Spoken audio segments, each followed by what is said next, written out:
Hi guys, here's a little pre-story of what happened. I was driving the car and I drove into pit and suddenly I heard a really bad rattling noise. I thought I lost the silencer and I'm dragging it along with me. I stopped the car and checked and the silencer was okay. And then I opened the trunk. I was shaking the car and I could hear that the noise was coming somewhere from behind there. So I opened the side cover and I looked inside there, and that's what I found. Yes, you're right. The upper part of the shock absorber have disintegrated, so nothing else to do than to replace it. Let's remove the rear trunk panel cover. Let's also take out the rear cover.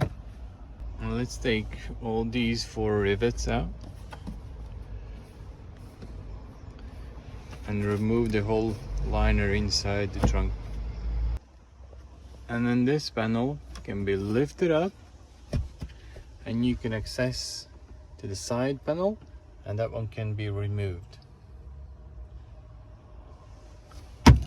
by undoing this, that one over there, and that one over here, and then it comes up. When you undid this bolt, take the cover off, and this one from the top, just catch it with some screwdriver behind, and also you can take that off. The next important bit is to remove this piece of plastic. Well, I was trying to lift it up with a screwdriver from different spots, but very carefully not to break it, because there are several clips inside and you want to make sure that they are all intact. Once you finish the job, when you'll put this cover back, is another plastic rivet here and another screw right here in the top. Yeah, and look at that beauty. Some part of it have rusted off and the shock absorber top part have protruded through the securing point.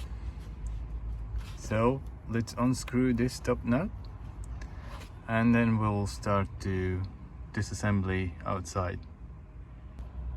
You have to hold it from the top with one spanner. I use 6mm socket, and then I use a 16mm combination spanner, and you go the opposite directions and you release them. And this is where we are now. Remove the top part and there's obviously something's missing. We'll go outside, we raise the car and we remove the wheel.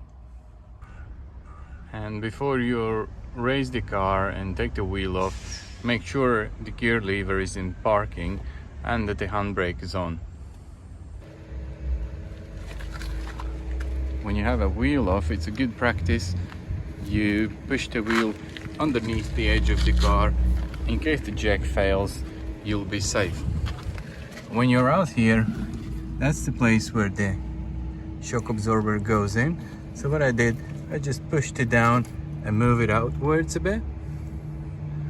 Move it outwards, it's enough space, and when you need, you can push it down, remove all the old things, damaged bits, and we'll assemble the new ones. And you can see that the top of the shock absorber is a little bit rusty, and that's why as well the whole plate got corroded through and it broke through. While assembling, I'll put a little bit of anti-corrosion protection. I'll show you. I have a good one. I spray over it and it's gonna last for a long time. Obviously all the bits should be assembled according to the drawing. You can see in the next slide.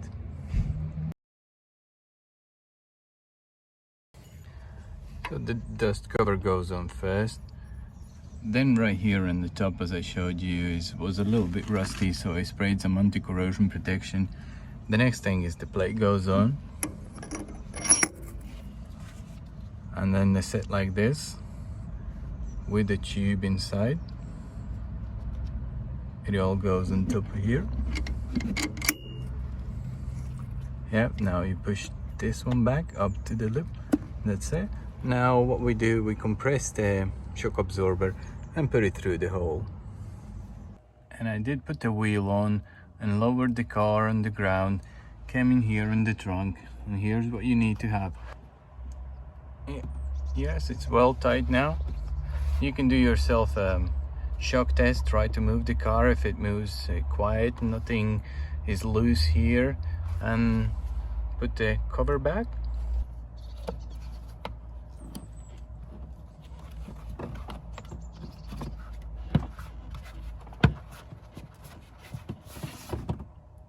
Yeah, and you can box things back.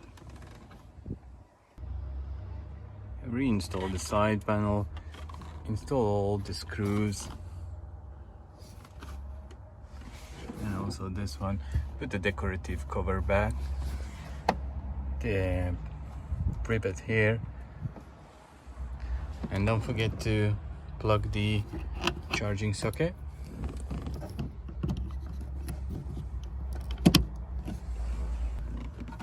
Reinstall the decorative cover.